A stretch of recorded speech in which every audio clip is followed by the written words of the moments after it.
L'éclosion à la ferme, c'est venu chez nous en réflexion sur la qualité du démarrage des poussins. On avait bien sûr tous lu dans la littérature scientifique que la qualité de démarrage des premiers jours conditionne les performances de croissance de GMQ, d'indice de consommation derrière. Et on a été explorer ce qui se faisait à l'étranger. Et puis on a découvert ce système proposé par l'entreprise Vancomatic, des Hollandais, qui est voilà ce qui nous a intéressé dans cette technique à l'époque qui n'existait pas, il n'y avait pas d'autre méthode entre guillemets.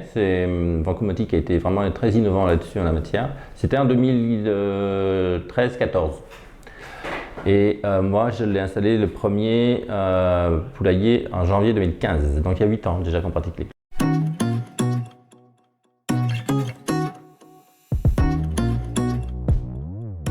Alors oui, il a fallu d'abord s'assurer que notre structure de poulailler pouvait recevoir le poids du matériel parce que c'est assez conséquent et donc il fallait que la charpente puisse supporter ça. Et puis le deuxième contrôle qu'il a fallu qu'on fasse, c'était qu'on puisse monter à des températures un peu plus importantes, 35-36 degrés, même si au final on n'est pas à cette température-là en ambiance. Mais il faut avoir une bonne capacité à monter en température et donc une bonne isolation du poulailler tout simplement, parce que sinon ça va vous coûter cher en gaz.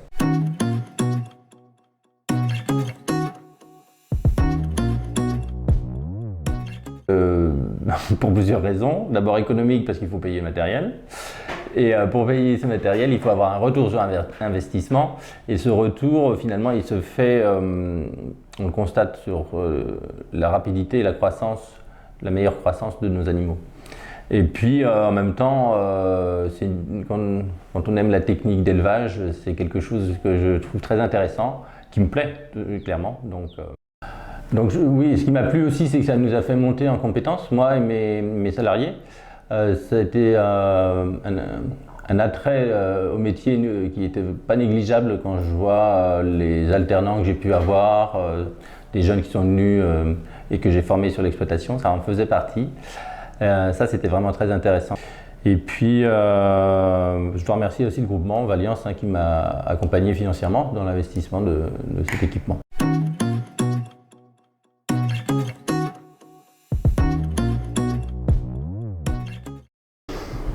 Alors les bénéfices, ils sont d'abord pour les animaux, les jeunes poussins, en termes de bien-être, parce qu'ils naissent dans le milieu dans lequel ils vont grandir.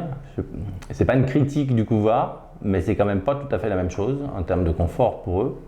Donc ils sont dans le milieu où ils vont grandir et donc c'est tout calme. Vous verrez par rapport à quand on reçoit des poussins plus classiquement, ça piaille beaucoup moins. Et au-delà de leur seul bien-être à eux, ils vont pouvoir accéder, chacun à leur rythme, à l'eau et à la nourriture. Et donc leur démarrage va se faire bien meilleur parce qu'au couvoir, c'est pas un micro-ondes, un incubateur. C'est pas ding, tout le monde sort de la coquille à la sonnette. Hein. Donc on se rend compte, quand on pratique l'éclosion, que la différence entre le premier et le dernier, la fenêtre d'éclosion, en fait, elle est d'une bonne journée. Donc le premier sorti de sa coquille, au couvoir, il attend les autres, entre guillemets, pour pouvoir accéder à la nourriture et à l'eau à la fin quand il arrive dans l'élevage. Que là, chacun va y aller à son rythme. Et donc ça va permettre à chacun de pouvoir bien développer les premiers microbiotes, leur système digestif, chacun à son rythme. Et ça, à la fin, on le retrouve sur l'indice de consommation et le GMP.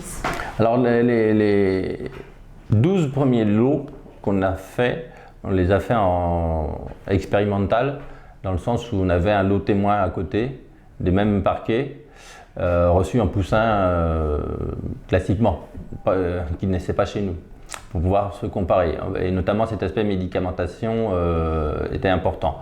Et à l'époque, si je me souviens bien, on avait 30% de moins de traitement ou 40%, quelque chose de ce genre-là, donc ça c'était intéressant. Mais le plus gros retour sur investissement, c'est quand même les performances zootechniques. Le plus gros retour, c'est l'indice de consommation, bien sûr.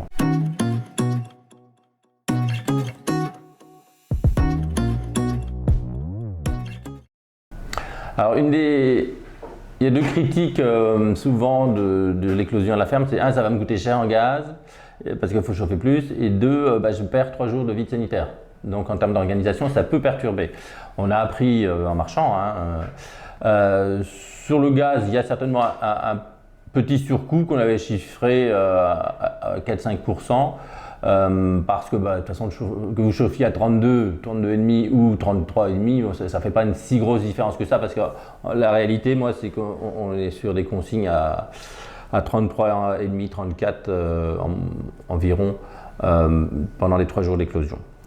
Le démarrage, ça fait démarrer plus tôt, donc il y a 4-5% selon la saison sur le gaz. Après, sur l'organisation du travail par rapport aux 3 jours de vide sanitaire, c'est pas 3 jours complètement perdus, parce que vous allez voir, là on va recevoir les œufs, on a disposé le matériel de démarrage et la litière bien sûr.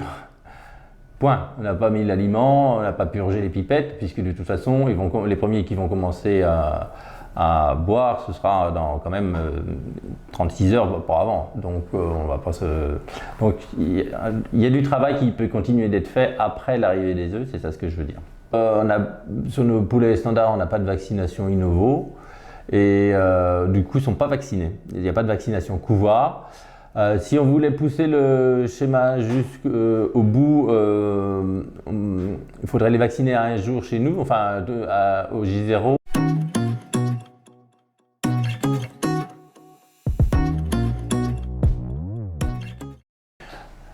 Alors ce qu'il faut bien préciser, c'est que l'éclosion, c'est un travail qui se fait en collaboration avec le couvoir, parce qu'on ne se substitue pas à lui, et c'est lui qui a la connaissance du stade de ponte des parquets, et donc de la performance d'éclosion qu'il a l'habitude d'avoir sur ce parquet-là dans son couvoir, et qui va nous permettre d'approcher, d'être le plus près possible du nombre de poussins que l'on veut au final de l'opération.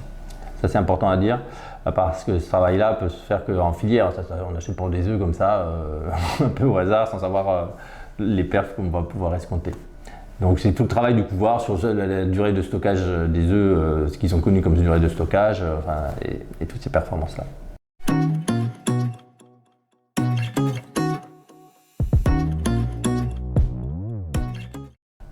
Dans notre métier, on est souvent décrié comme des élevages industriels, et que si on ne veut pas être critiqué, pour vivre heureux, vivre en cachet. Et là, cette pratique-là, on est particulièrement heureux de la montrer à des gens qui ne sont pas du métier, nos voisins, nos amis, notre famille. Je ne compte plus les visites que j'ai pu faire au moment de l'éclosion, mais j'en suis toujours aussi fier de ce moment-là. Ça donne vraiment du sens à ce qu'on fait. Je trouve ça super intéressant. Et même, j'aime mon métier sans cela, mais là, ça lui redonnait en plus un peu de peps. Donc oui, avec mes 100 lots à peu près maintenant de recul en 8 ans, j'ai toujours ce même plaisir à recevoir les œufs et à voir l'éclosion.